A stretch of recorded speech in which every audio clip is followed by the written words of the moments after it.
Hi guys, welcome back to my channel. This is Kim with Creative Crafticality, and today I'm going to be showing you how to make one of my little charm dangles that I used on my Easter candy box journals. They are now available in my Etsy shop, so if you want to take a look at them. I have two Mike and Ike's, well, at least this is before I've listed them, so I made two Mike and Ike's, I made two Peeps gummies, and two Russell Stover bunny rabbit journals. So I just wanted to show you how I made the charm dangle on this. So what you will need is some twine. You will need an embroidery needle that has a thick enough head to where you can put the two thicknesses of a standard twine through. And then I have a little charm here, a bunny charm. I'm making the other charm dangle for my second Mike and Ike book. And then I have a little lobster clasp that has a ring on it, a jump ring. And the jump ring, it's maybe 1/8 of an inch, but it can be smaller. You just have to be able to fit the thread through it. So that's it, like the twine. And I have the jump ring already attached to the lobster clasp. And then I have 4 beads here. I have a large pink wood bead, a small purple wood bead, a small pink wood bead, and then a wood kind of middle-sized bead that's square. And most of, I think the square beads I got at the Dollar Tree. I'm not sure about these small ones. I think those were at the Dollar Tree. And then this was a little set, I believe, from Walmart. I don't know when. It was an Easter set of beads. So wherever you get your beads, pick some, or if you already have some, go ahead and grab these supplies. So what I'm going to do is I'm going to take my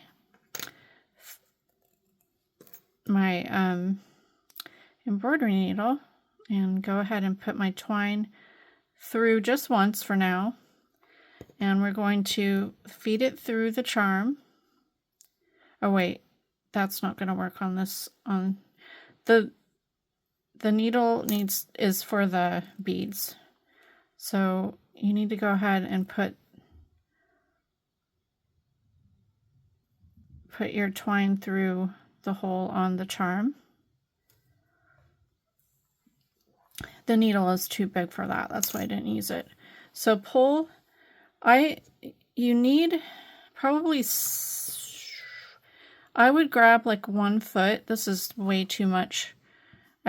You don't need this much, but this is what I had left on a roll. But I would say make it so that you're about 6 inches length when you double it from the end, from where you have it attached to your charm. But you'll trim it as it goes on, like when you're at the end, you'll trim whatever's left over. So now, I'm just gonna make sure that this is even here. And I'm just gonna clip it off because I know I don't need that much, so I'm just gonna make it even there. I have about that much.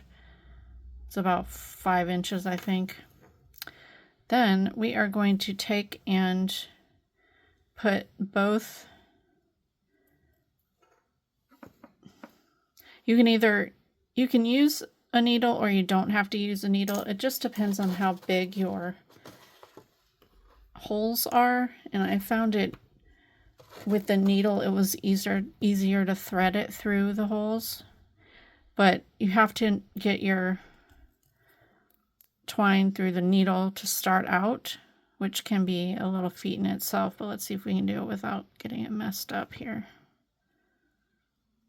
Almost there.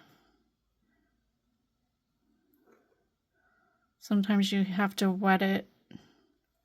Yeah, I'm gonna have to twist it and get it. Let's see if it'll get through here. Hopefully you can see that.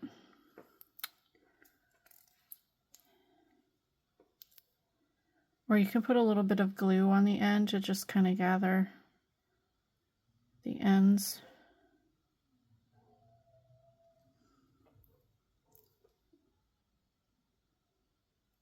I think this is like the hardest part. Oops.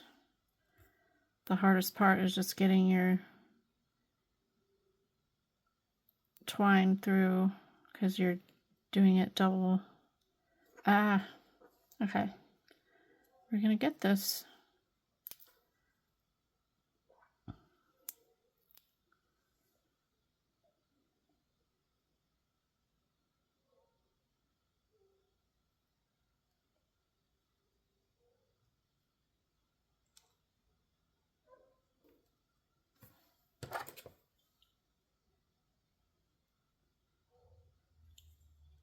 There, I used my piercer that pulled it through. Okay, so now we have this. Leave yourself a little tail so it doesn't come out. I'm going to put my smallest purple bead down and feed that through, and then pull it all the way down to the top of my charm. And then you're just going to work your way and put your beads, whichever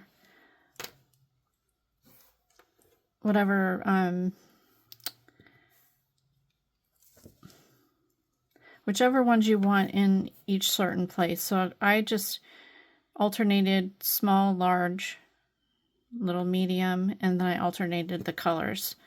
So I'll put my last bead on there, and then go ahead and pull. Wait, you also want to put the jump ring with the lobster clasp in as well. Pull the ends through.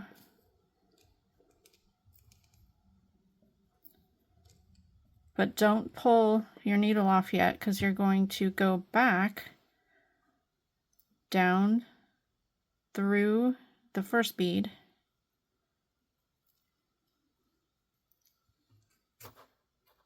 and then pull, then you can pull the needle off. So you're going to pull the needle off, and then you want to make sure that you're nice and tight up at the top here, and that your beads are all laying all close together like that. And then you're going to take your two ends that you have here and wrap them around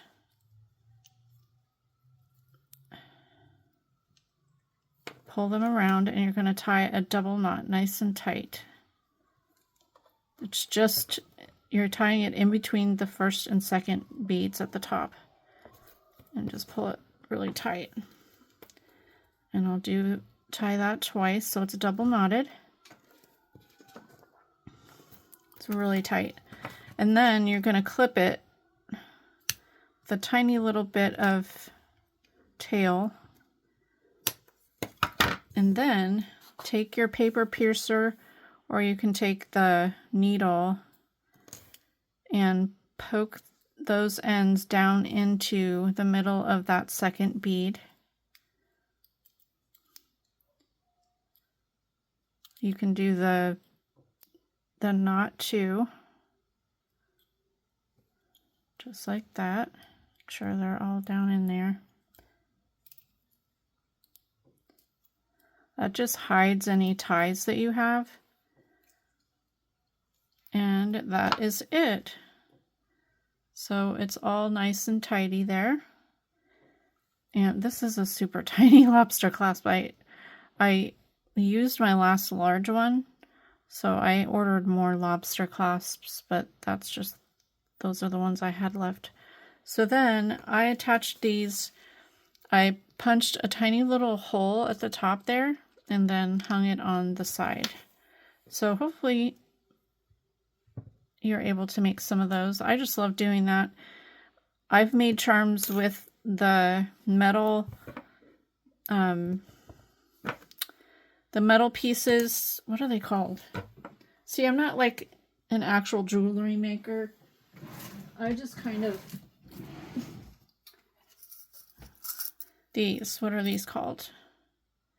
The pieces that you use to put on beads and things to make them into charms. Instead of doing that and using a chain, I thought the twine was a really good way of making a simple charm like that.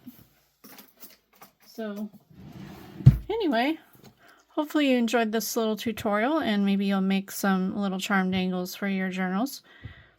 Give me a thumbs up if you liked it. Leave me a comment and subscribe. Go ahead and check out all of my little candy box journals. They're in my Etsy shop.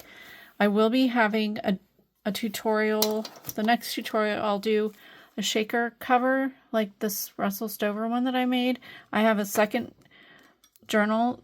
The second one of these that I'm making for my Etsy shop will be making. So I'll show you how to do that with the Russell Stover or any of the chocolate bunny boxes that you can buy for Easter. So super fun. Anyways, thank you for watching. This is Kim with Creative Crafticality. Bye. God bless.